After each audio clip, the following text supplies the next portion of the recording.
For problem 2, we will find the potential energy function for the force of spring. Spring will be ideal spring with spring constant K. This is unstretched position. This is equilibrium.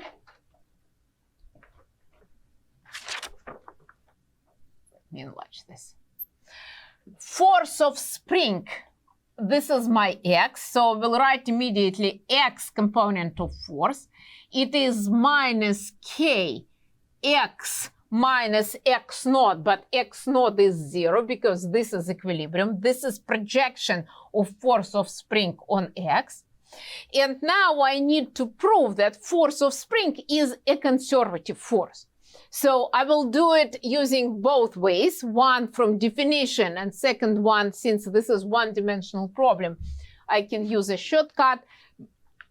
Let's start with first way when we use definition. Work done by conservative force is equal to minus change in potential energy function. And when we calculate work, it is integral, if I write it in components, fx dx from x1 y1 to x2 y2 plus integral fy dy from x1 y1 to x2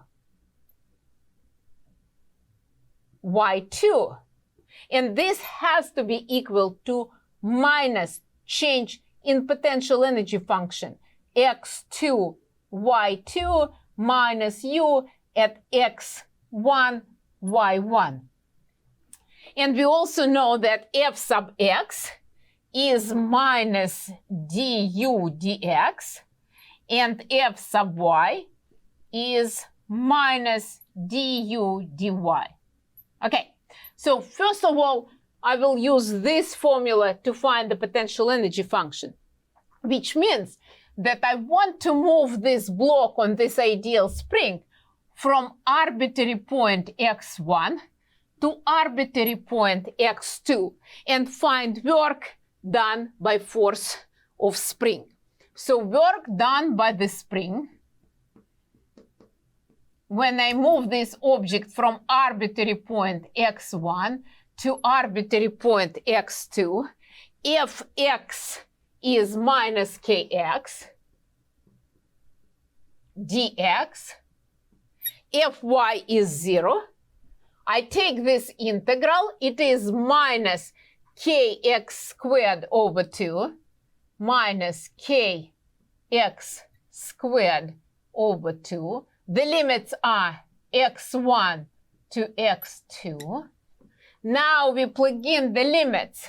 It is minus kx2 squared over 2, the upper limit, minus for lower limit, and minus is plus kx1 squared over 2, and this has to be equal to minus change in potential energy function, u at x2 minus u at x1.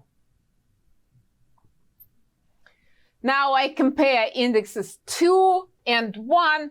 U at x2 is equal to minus minus plus kx2 squared over 2.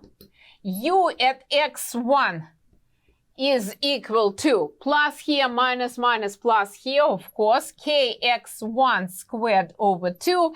And since x1 and x2 are arbitrary points, we make the conclusion that it works for any x. U at x is kx squared over 2, where x is deviation from equilibrium. Remember, we put the equilibrium at the origin. I will add constant because we know that potential energy function is defined with respect to some constant. And now I need to differentiate back to figure out if I get all information about my force. So f sub x is minus du dx,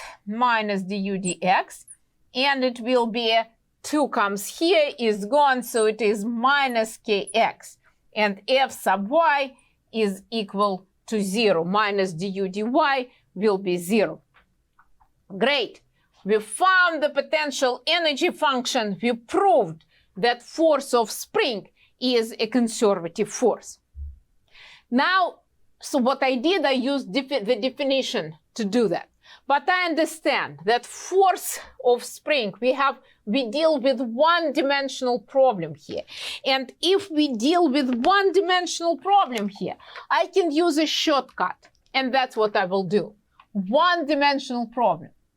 Since I have just x, where is my force? Since I have just x component of force. So my first line will be f sub x is equal to minus du dx. This is not partial derivative because there is no dependence on y. And then I integrate both sides of this equation. What will I get? I will get u as a function of x. We did it in detail in previous problem. U as a function of x, minus comes here, is indefinite integral f sub x dx. Okay, great. And now let me think. What do I need? What I don't need? I don't need this figure anymore. So I will erase this one. And we will finish this problem. We will find the potential energy function using indefinite integral. So u as a function of x is this. Now it's minus integral. F sub x is minus kx dx. Minus minus plus, oh, look at this. It is kx squared over 2 plus constant. We add constant. This is indefinite integral. And of course, the potential energy function is the same as we found before. It's just different way to find it. It is much shorter. And it works when we deal with one-dimensional problem. So we proved that force of spring is a conservative force. We found the potential energy for this spring. Potential energy function exists, which means that force exerted by the spring is a conservative force. Now, in a couple of next problems, we will apply this knowledge and we will solve problems on conservation or non-conservation of mechanical energy.